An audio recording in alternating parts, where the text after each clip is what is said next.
Hello students, I am Suraj Singh from E for exam classes. तो आज की वीडियो में हम स्टार्ट करने वाले हैं एक्सरसाइज 6.3 जिसका नाम है टेंजेंट एंड नॉर्मल।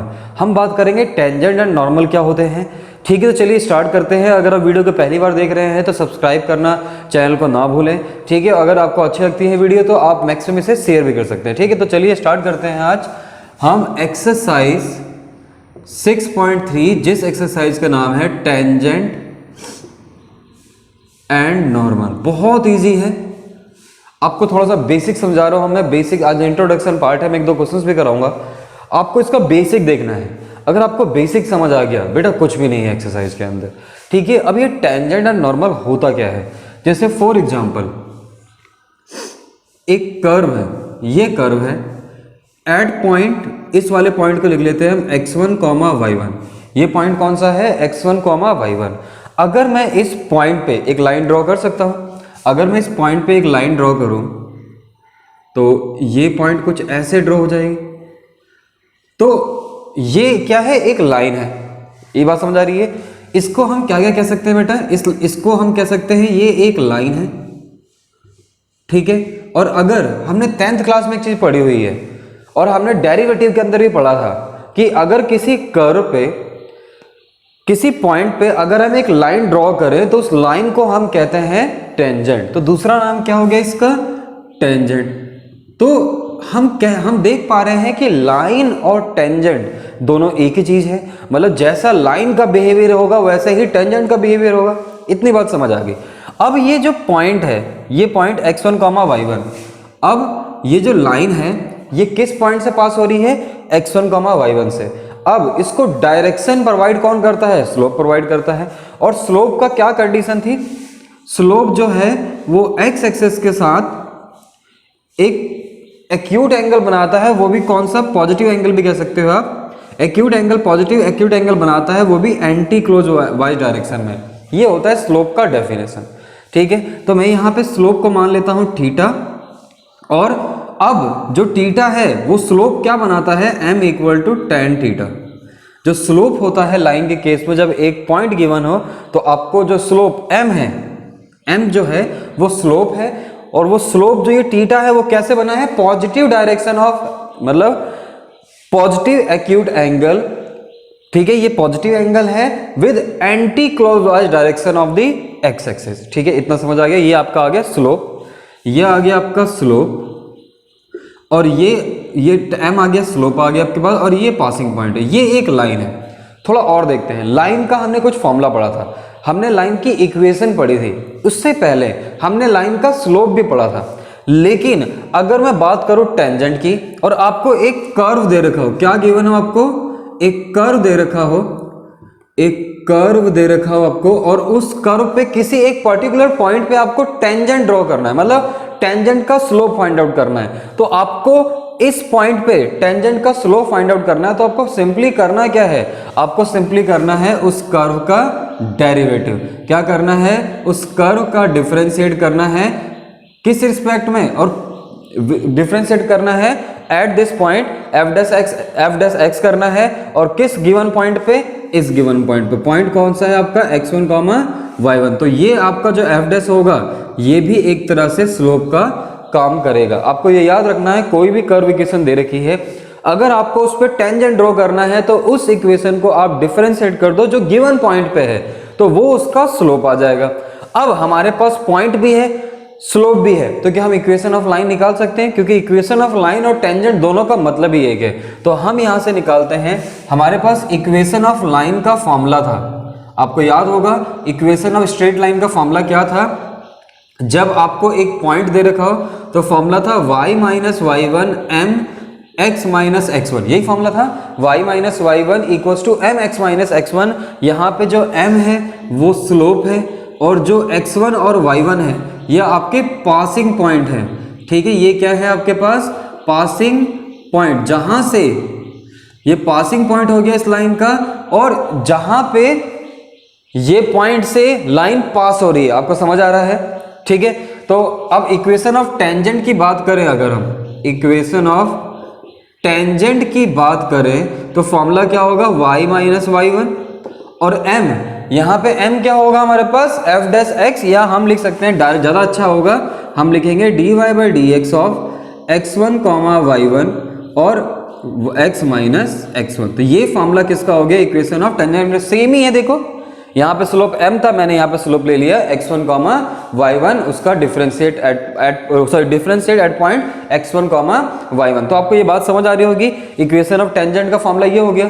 अब हमने लाइन के अंदर एक चीज और पढ़ी थी, अगर ये आपके पास एक लाइन L1 गिवन है और कोई एक लाइन दूसरी लाइन L2 अगर इस पे परपेंडिकुलर है, अगर L1 लाइन है और दूसरी लाइन L2 इस पे परपेंडिकुलर है, तो मैं इस लाइन की इक्वेशन अगर निकालना चाहता हूं विथ रिस्पेक्ट टू L1, अगर मैं L2 लाइन की इक्वेशन निकालना चाहता हूं with respect to line L1, तो मुझे करना क्या पड़ेगा, समझ लो ये जो पॉइंट है, ये जो दोनों का कॉमन पॉइंट है, ये हो गया पासिंग पॉइंट, और अब जो इसका स्लोप होगा, अब ये दो लाइन अगर आपस में परपेंडिकुलर, तो हमने यही पढ़ा था फॉर्मूला कि इस लाइन का स्लोप मान लो m1 और इस लाइन का स्लोप m2, तो m1 into m2 equals to -1, इस लाइन का स्लोप m1 और इस लाइन का स्लोप m2, तो m1 equal to m2 equal to -1, तो इस लाइन का जो स्लोप होगा, L2 लाइन का जो स्लोप होगा वो -1 अपॉन में m1। इसी तरीके से जो हमारा नॉर्मल होता है वो क्या होता है, वो परपेंडिकुलर होता है at a point of tangency. ठीक है, ये याद रखना कि जो नॉर्मल ड्रॉ होता है, नॉर्मल परपेंडिकुलर ड्रॉ करता है, वो पॉइंट ऑफ टेंजेंसी पे करता है। और पॉइंट ऑफ टेंजेंसी कौन सा है, ये वाला पॉइंट है, इसे क्या कहेंगे, पॉइंट ऑफ टेंजेंसी। और पॉइंट ऑफ टेंजेंसी ये है, तो इस पे ये लाइन परपेंडिकुलर है, तो ये वाली जो लाइन हो गई वो हो गई इक्वेशन ऑफ नॉर्मल। देखो वही केस है, इक्वेशन ऑफ नॉर्मल। अब इक्वेशन ऑफ नॉर्मल है तो इसका फॉर्मूला क्या होगा, आपको पता चल रहा है कि इक्वेशन ऑफ नॉर्मल का जो फॉर्मूला होगा वो होगा y minus y1 equal to -1 upon में dy बाई डी एक्स और x1 कॉमा y1 और x माइनस x1। तो हमारे पास इक्वेशन ऑफ टेंजेंट भी आ गया, इक्वेशन ऑफ नॉर्मल भी आ गया, और हमें करना भी इसी एक्सरसाइज के अंदर यही है, इक्वेशन ऑफ नॉर्मल और इक्वेशन ऑफ टेंजेंट की बात करनी है। अगर हम थोड़ा और आगे देखें, अब फॉर एग्जाम्पल इसमें थोड़ा देखते हैं, चलो पहले इसे नोट डाउन करो आप, फिर मैं इसे रफ करता हूं, फिर आगे हम पढ़। ठीक है, अब आगे देखते हैं हम, जैसे फॉर एग्जाम्पल बहुत ध्यान से देखना, एक कर्व है, इसका टेंजेंट हमने इस पॉइंट पे ड्रॉ कर दिया, ये टेंजेंट हमारा ड्रॉ हो गया। ठीक है, अब मैं बोल रहा हूं कि ये जो टेंजेंट है, इस कर्व का टेंजेंट जो है वो पैरेलल है किसके, इस लाइन के है। ये लाइन गिवन आपके पास L1 और ये टेंजेंट है। अब ये L1 है और ये टेंजेंट है। अब इस लाइन का स्लोप और इस लाइन का स्लोप क्या होगा, आपस में इक्वल होगा, मतलब इस लाइन का स्लोप और इस टेंजेंट का स्लोप क्या होगा, इक्वल होगा। ये कब होगा, when line is parallel to tangent then slope of line is equals to slope of tangent, slope of line equals to slope of tangent। देखो अब क्या क्या बन सकता है, अब देखो स्लोप ऑफ लाइन क्या क्या हो सकता है हमारे पास, आपको पता है tan थीटा बनाता है स्लोप ऑफ लाइन, अगर वो x एक्सिस साथ बना रहा है positive direction anti clockwise direction में, तो tan थीटा बनाएगा, और ये tan थीटा जो होगा वो किसके इक्वल होगा, dy by D x of x1 comma y1। एक तो हमारे पास केस ये आ गया, अगर हमारे पास ये लाइन, अगर फॉर एग्जांपल ऐसा दे रखा है कि ये जो लाइन है वो x1, यहाँ पे x1 दे रखा है, तो मैं x0 कॉमा y0 और x2 कॉमा y2 ले लेता हूँ। ठीक है, अगर हमारे पास लाइन दो पॉइंटों से पास हो रही है, तो दो पॉइंटों से मिलके बनी है, तो इसका स्लोप निकालने का फॉर्मूला आपको पता ही है कि कोई भी लाइन अगर दो पॉइंटों से मिल रही है तो उसके लाइन का स्लोप जो होता है वो आपको पता है, y2 माइनस y0 अपॉन में x2 minus x0 equal to dy by D x of x1 comma y1। ये आपको समझ आ रहा है, ये दोनों स्लोप इक्वल होंगे, तो आप ऐसे भी लिख सकते हो m1 इक्वल टू m2। आपको बात समझ आ रही होगी। अब क्या करता है, कई बार वो लाइन को ना बाहर नहीं देता, वो क्या कहेगा कि एक कर्व है जिसका कॉर्ड दो पॉइंट दे देगा, समझ लो यहाँ पे दे दिया उसने x1 कॉमा y1 और ये x2 कॉमा y2, और ये जो कॉर्ड का स्लोप है ये जो कॉर्ड है वो पैरेलल है टेंजेंट के, तो find the value of something x, मतलब किसी की वैल्यू निकलवा लेगा। तो आपको पता है जब ये दोनों पैरेलल हैं तो इसमें कौन सा फॉर्मूला लगेगा, हम लगाएंगे स्लोप। इन दोनों का स्लोप इक्वल है, ठीक है। ये हमारे पास क्या है, स्लोप ऑफ टेंजेंट है, ये दोनों क्या है, स्लोप ऑफ टेंजेंट है, ठीक है। बात समझ आ रही होगी आपको कि ये स्लोप ऑफ टेंजेंट है। तो ये बात हमें समझ आ गई, तो आप इसे नोट डाउन करें फटाफट, फिर हम करते हैं नेक्स्ट चीज, नेक्स्ट पार्ट करते हैं इसके अंदर, ठीक। तो अब देखते हैं, अगर tangent parallel to x axis हो गया, अगर tangent parallel to x axis हो गया तो क्या होगा। देखो मैंने बताया भी था आपको कि कोई भी कर्व है, अगर कोई भी डिफरेंशिएबिलिटी मतलब डिफरेंशिएशन करें हम एट पॉइंट दिस, तो इस पॉइंट पे क्या, अगर इस पॉइंट पे अगर हम देखें तो इस पॉइंट पे हमारे पास क्या होगा, जो टेंजेंट होगा, मतलब जो टेंजेंट है वो पैरेलल किसके है, एक्स एक्सिस के पैरेलल है, और एक्स एक्सिस के पैरेलल है तो जो dy बाई डी एक्स होगा वो इक्वल टू होगा किसके, एट पॉइंट, मान लो यहाँ पे x1 y1, तो ये जो पॉइंट होगा वो 0 होगा जब पैरेलल टू एक्स एक्सिस। ये मैंने आपको बताया भी था, समझ आया होगा आपको जब मैंने डिफरेंशिएबिलिटी में कराया था। अगर नहीं है तो नीचे आप डिस्क्रिप्शन जाके प्लेलिस्ट है उसमें आप देख सकते हो, डिफरेंशिएशन की बहुत सारी वीडियोस हैं। तो dy by D x equals to 0 आ जाएगा। आपको ये बात समझ आ गई होगी कि dy by D x at point x1 y1 इस पे क्या है, 0 है। आपको ये बात समझ आ गई होगी कि पैरेलल टू एक्स एक्सिस है तो dy बाई डी एक्स को हमेशा इक्वल टू 0 रखना है। ऐसे क्वेश्चन बहुत सारे आते हैं, बहुत बेसिक क्वेश्चन आते हैं कि अगर जैसे बोल देगा कि find the value of x if, जैसे दे देगा वो बोल देगा कि f x is a curve 2x square minus 1 ले लेते हैं, and slope of tangent is parallel to x axis, तो हम क्या करेंगे, dy बाई डी एक्स निकालेंगे। इसका क्या आ जाएगा, dy बाई डी एक्स इसका 4x, और इसे 0 के इक्वल रखेंगे। चलो यहाँ पे x भी ले लेते हैं, तो 4x माइनस 1, तो 4x माइनस 1 को 0 के इक्वल रखोगे बेटा तो क्या आ जाएगी, x की वैल्यू 1/4। अब x की वैल्यू 1/4 आ गई तो y की वैल्यू क्या आ जाएगी, इसको यहाँ पुट कर दो, आपको y की वैल्यू मिल जाएगी, ठीक है। तो ये अगर यहाँ पे सेकंड केस है, ये फर्स्ट केस था। अगर tangent parallel to y axis हो गया, तो y एक्सिस के केस में क्या है, एंगल जो बनेगा वो x एक्सिस का क्या बनेगा, 90 डिग्री का। तो अब हमारे पास dy बाई डी एक्स किसके इक्वल हो जाएगा, tan थीटा के। पॉसिबल है ना, बताया था मैंने अभी आपको, जो dy बाई डी एक्स है वो पैरेलल किसके हो जाएगा, tan थीटा के। और एंगल कितना डिग्री है, एंगल बताओ 90 डिग्री, तो 90 डिग्री पे इन्फिनिटी होता है। तो इस केस में क्या होगा, dy by D x at point x1 y1 ये इन्फिनिटी हो गया। अब जब ये इन्फिनिटी हो गया तो अब देखो, अगर मैं इसे इन्फिनिटी का मतलब क्या है बेटा, 1/0। अब मैं इसे उल्टा कर दूं तो dx upon dy at point x1 y1 equals to 0। तो ये हो गया इसका, जब पैरेलल टू y एक्सिस आएगा तो आपको ये करना है, और अगर पैरेलल टू x एक्सिस आ गया तो आपको dy by D X equal to 0 रखना है, और tangent parallel to y axis आ गया तो dx upon dy equals to 0 at point x1 y1। हम करेंगे कल की क्लास में, बहुत सारे क्वेश्चंस करेंगे इसमें, ठीक है। तो आपको ये रिवाइज करना है। इसके बाद अब लास्ट देखते हैं इंपॉर्टेंट कॉन्सेप्ट, ठीक। तो अब देख लेते हैं लास्ट पॉइंट जो इंपॉर्टेंट है।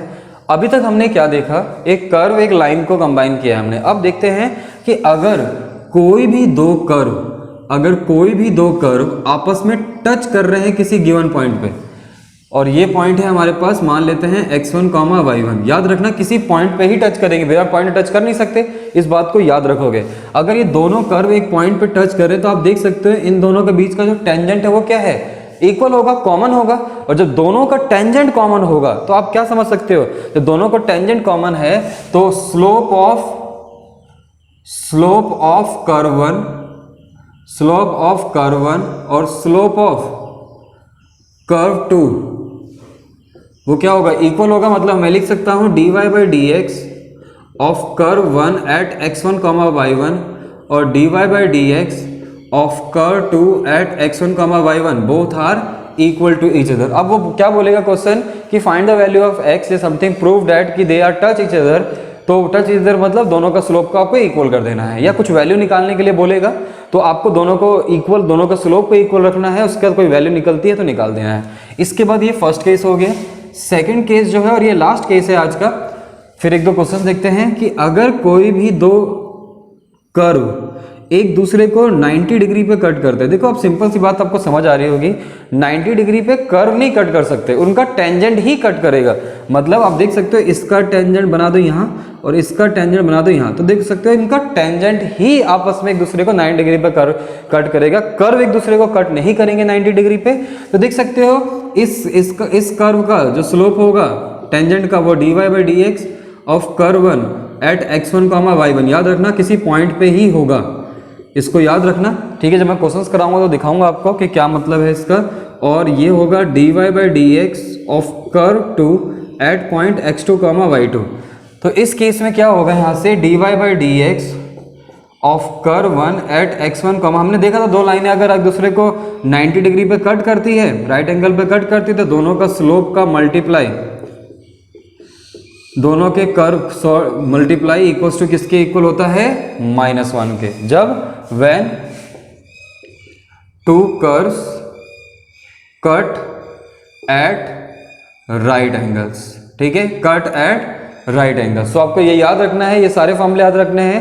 अब हम देखते हैं एक दो छोटे क्वेश्चन, जैसे कि फॉर एग्जांपल अगर मैं क्वेश्चंस की बात करूं तो y = x³ - 2x + 1, ये एक कर्व दे रखा है और आपको बोलेगा find the slope of tangent at x1 1, 2।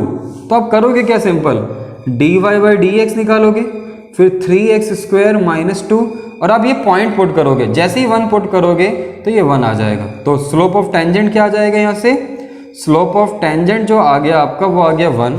अगर यहीं से आपको स्लोप ऑफ नॉर्मल निकालना है तो बस -1 आ जाएगा। तो ये हो गया खत्म। आपको क्या करना है, फर्स्ट 3 क्वेश्चन, कितने क्वेश्चन है इसमें, आपको इस 6 क्वेश्चन तक ट्राई करना है। जब नहीं होंगे तो मुझे बताना, कल की वीडियो तो वैसे सॉल्यूशन दूंगा ही दूंगा, ठीक है। तो थैंक यू फॉर वॉचिंग।